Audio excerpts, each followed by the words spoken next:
श्रीमद् भागवत गीता का पहला अध्याय का 16वां श्लोक।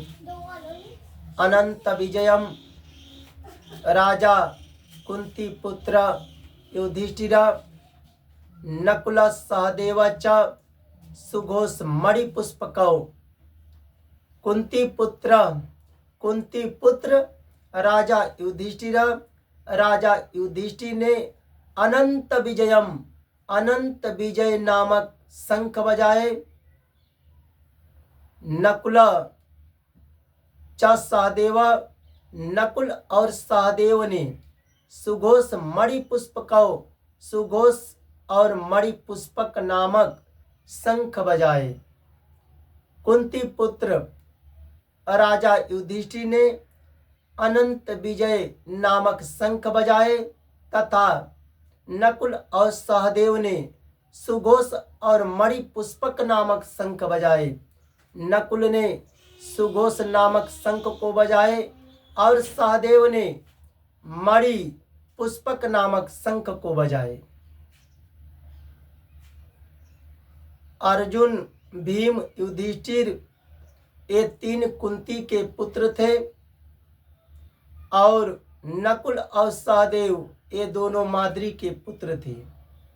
यही पांच मिलाकर पांडु के 5 पुत्र थे।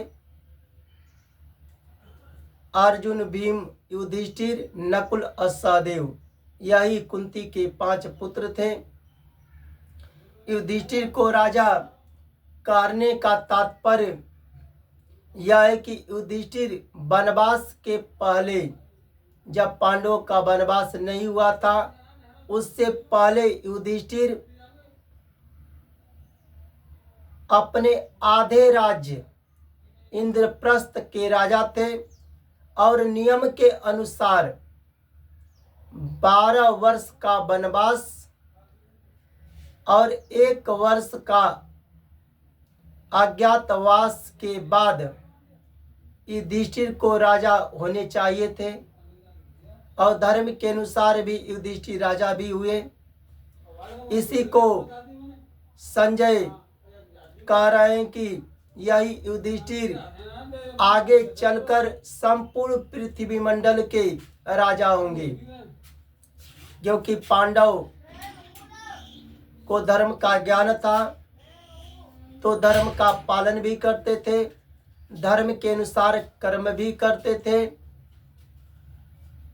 युधिष्ठिर राजा भी बने तो धर्म के अनुसार ही बने। उसी तरह प्रत्येक व्यक्ति को धर्म का ज्ञान लेना चाहिए, धर्म का पालन करना चाहिए और धर्म के अनुसार ही कर्म करना चाहिए।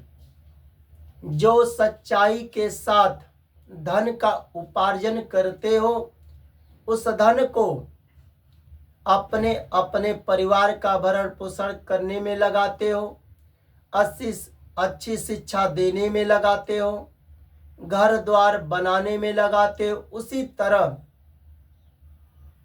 भूखे को भोजन कराने में लगाओ, प्यासे को पानी पिलाने में लगाओ। कोई बीमार है, उसके आगे पीछे उसका देखभाल करने वाले नहीं है, रक्षक करने वाले नहीं है, तो उसे दवा खरीद कर दो, उसका इलाज करवाने में लगाओ। पशु पक्षियों का भरण पोषण करने में लगाओ, वृक्षों की रक्षा करने में लगाओ, गरीबों में दान करने में लगाओ। कोई भगवान के ज्ञान को देते हैं, कथा को सुनाते हैं, उसे दान देने में लगाओ। कोई बहन बेटी का अगर विवाह पड़ा है, गरीब है, उसे दान देने में लगाओ। जिससे अधिक से अधिक दूसरे की भलाई हो, यह धर्म का कर्म है।